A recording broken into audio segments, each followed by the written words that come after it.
আসসালামু আলাইকুম। দুপুরের শীর্ষ সংবাদে স্বাগত জানাচ্ছি আমি বিথি। খালেদা জিয়ার স্বাস্থ্য স্থিতিশীল, বাসাতেই চলবে চিকিৎসা বলে জানালেন ডাক্তার জাহিদ।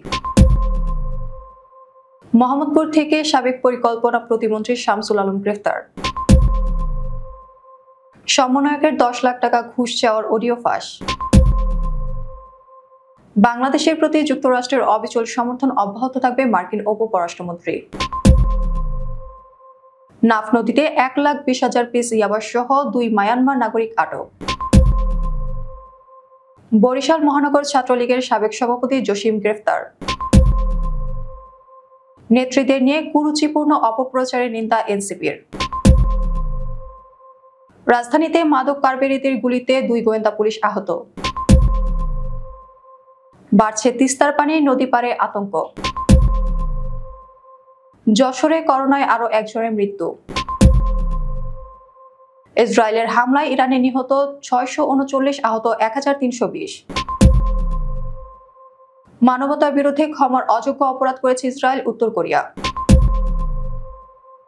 ইসরায়েল ইরান সংঘাতে যুক্তরাষ্ট্রের সম্পৃক্ততা, হোয়াইট হাউসের সামনে বিক্ষোভ। শুনছিলেন শিরোনাম, এবার বিস্তারিত। বিএনপির চেয়ারপারসন বেগম খালেদা জিয়ার স্বাস্থ্য পরীক্ষা শেষে তাকে এভারকেয়ার হাসপাতাল থেকে গুলশানের বাসভবনে ফিরে নেওয়া হয়েছে। বর্তমানে তার শারীরিক অবস্থা স্থিতিশীল এবং চিকিৎসকদের তত্ত্বাবধানে বাসাতেই তার চিকিৎসা চলবে।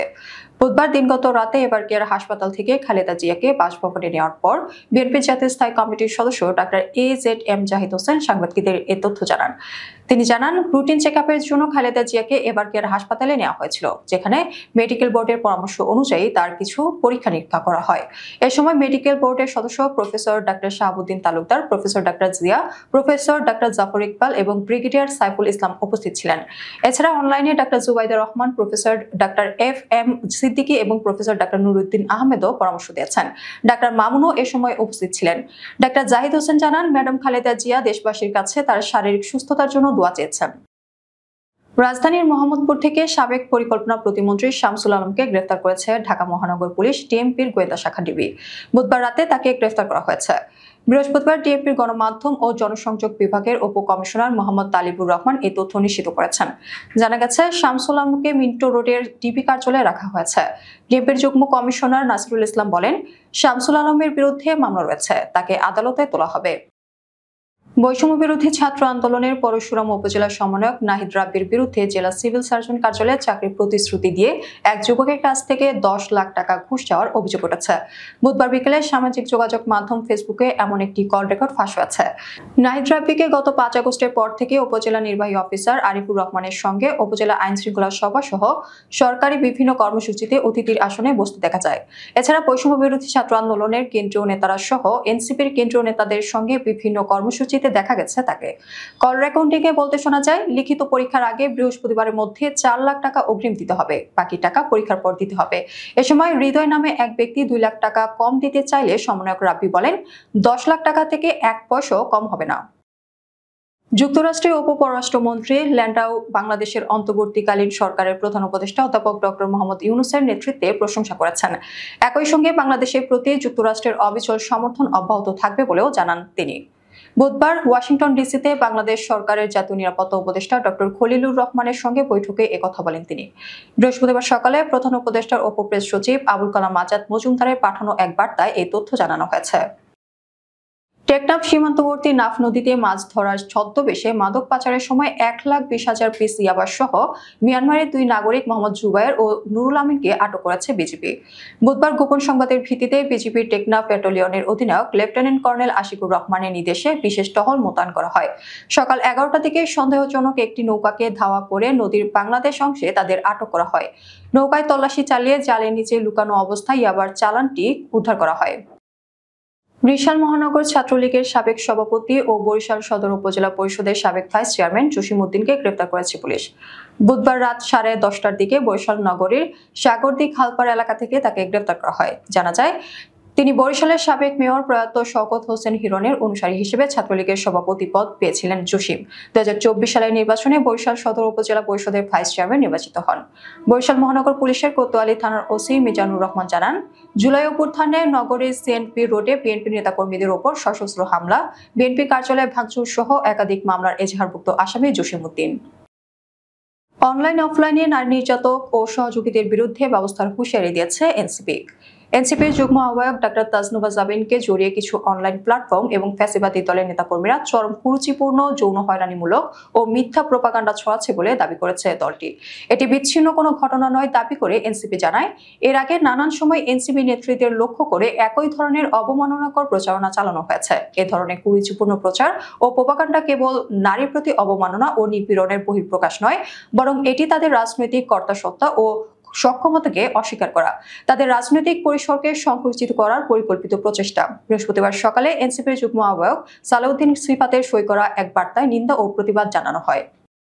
রাজধানীর ফকিরাপুলে অভিযানে গিয়ে মাদক কারবারিদের গুলিতে গোয়েন্দা পুলিশের 2 সদস্য আহত হয়েছেন। তারা ঢাকা মেডিকেল কলেজ হাসপাতালে চিকিৎসাধীন রয়েছেন।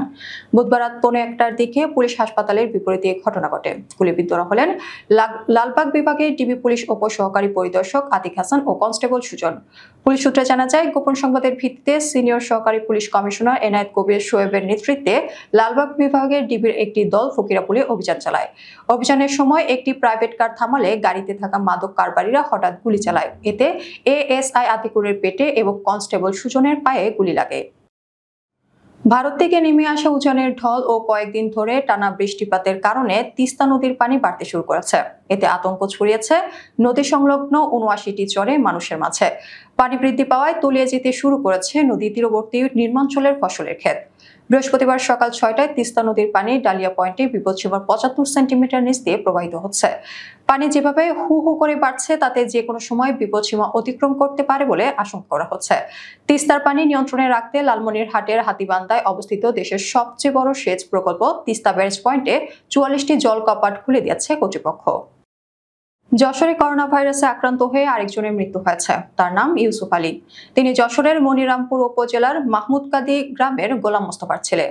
বুধবার রাত 12:30টার দিকে যশোরের 250 শয্যা জেনারেল হাসপাতালে চিকিৎসাধীন অবস্থায় তিনি মৃত্যুবরণ করেন। হাসপাতালের আবাসিক medical officer doctor Bazlur Rashid Tulu বিষয়টি নিশ্চিত করেছেন। এ নিয়ে যশোরে করোনার 3য় ধাপে 2 জনের মৃত্যু হলো। এছাড়া এই হাসপাতালে 3 জন সন্দেহভাজন হিসেবে চিকিৎসাধীন রয়েছেন। ইসরায়েলের চলমান অপারেশন রাইজিং লায়নে ইরানে এ পর্যন্ত নিহত হয়েছে 639 জন, আহত 1320 জনের বেশি। বুধবার এ তথ্য প্রকাশ করেছে ওয়াশিংটন ভিত্তিক মানবাধিকার সংস্থা হিউম্যান রাইটস অ্যাক্টিভিস্টস। আজ বৃহস্পতিবার এক প্রতিবেদনে এ তথ্য নিশ্চিত করেছে কাতার ভিত্তিক সংবাদ মাধ্যম আল জাজিরা। মানবাধিকার সংস্থাটি জানিয়েছে, নিহতদের মধ্যে 263 জন বেসামরিক নাগরিক এবং 154 জন নিরাপত্তা বাহিনীর সদস্য। বাকিদের পরিচয় নিশ্চিত করা যায়নি। ইরানের স্থানীয় গণমাধ্যমের তথ্য এবং নিজস্ব নেটওয়ার্কের মাধ্যমে হতাহতের সংখ্যা যাচাই করা হয়েছে বলে জানিয়েছে সংস্থাটি। ইরানের বিরুদ্ধে ইসরায়েলের সাম্প্রতিক হামলাকে মানবতার বিরুদ্ধে ক্ষমার অযোগ্য অপরাধ হিসেবে আখ্যা দিয়েছে উত্তর কোরিয়া। বৃহস্পতিবার এক প্রতিবেদনে এ তথ্য জানিয়েছে কাতার ভিত্তিক সংবাদ মাধ্যম আল জাজিরা। উত্তর কোরিয়ার পররাষ্ট্র মন্ত্রণালয়ের একজন মুখপাত্র এক বিবৃতিতে বলেছেন, ইরানের বিরুদ্ধে ইসরায়েলের বিনা উস্কানিতে চালানো সামরিক আক্রমণের তীব্র নিন্দা জানায় দেশটি। দেশটির রাষ্ট্রীয় সংবাদ সংস্থা কেসিএনএ প্রকাশিত এই বিবৃতিতে বলা হয়, উত্তর কোরিয়া ইসরায়েলের এই সামরিক আগ্রাসন নিয়ে গভীর উদ্বেগ প্রকাশ করছে এবং একে ক্ষমার অযোগ্য মানবতা বিরোধী অপরাধ হিসেবে আখ্যা দিচ্ছে। ইরানে ইসরায়েলি বোমা হামলার ও ইসরায়েলকে কোটি কোটি ডলারের সামরিক সহায়তা প্রদানের মাধ্যমে মার্কিন যুক্তরাষ্ট্রে জড়িত থাকার বিরুদ্ধে বিক্ষোভ করছে একদল বিক্ষোভকারী। ট্রাম্পকে এই যুদ্ধে যুক্তরাষ্ট্র যেন আর জড়িত না হওয়ার জন্য অনুরোধ করছে। হোয়াইট হাউসের সামনে এই বিক্ষোভ করেন তারা। ইসরায়েল এবং ইরান সংঘাতে যুক্তরাষ্ট্রের সম্পৃক্ততার বিরোধিতা করে হোয়াইট হাউসের সামনে বিক্ষোভ চলছে। ট্রাম্প প্রশাসন এই সংঘাতের আরো গভীরভাবে জড়িয়ে পড়ছে, যার বিরোধিতা করেছেন বিক্ষোভকারীরা। তারা আহ্বান জানিয়েছেন যে মার্কিন প্রশাসন যেন এই সংঘাতে আরো গভীরভাবে সম্পৃক্ত না হয়। এর আগে মার্কিন প্রেসিডেন্ট ডোনাল্ড ট্রাম্প বলেছেন, ইরানের আলোচকরা হোয়াইট হাউসে আসার ইঙ্গিত দিয়েছেন। যদিও তার মতে এটা কঠিন। তিনি বলেন, তিনি নিশ্চিত নন যে সংঘাত কতটা দীর্ঘ হবে, কারণ ইরানের আকাশ প্রতিরক্ষা ধ্বংস হয়ে গেছে। আমাদের পরবর্তী রাতের সংবাদ দেখার আমন্ত্রণ জানিয়ে এখনকার মতো বিদায় নিচ্ছি। দর্শক, ভিডিওটি শেষ পর্যন্ত দেখার জন্য আপনাকে অসংখ্য ধন্যবাদ। নিত্য নতুন সংবাদ পেতে আমাদের ইউটিউব চ্যানেল সাবস্ক্রাইব করুন, অনিয়মিত নোটিফিকেশন পেতে বেল বাটনটি ক্লিক করুন এবং আমাদের ফেসবুক পেজটি লাইক করুন। এছাড়াও আমাদের ভিডিওতে লাইক দিয়ে শেয়ার করুন। আল্লাহ হাফেজ।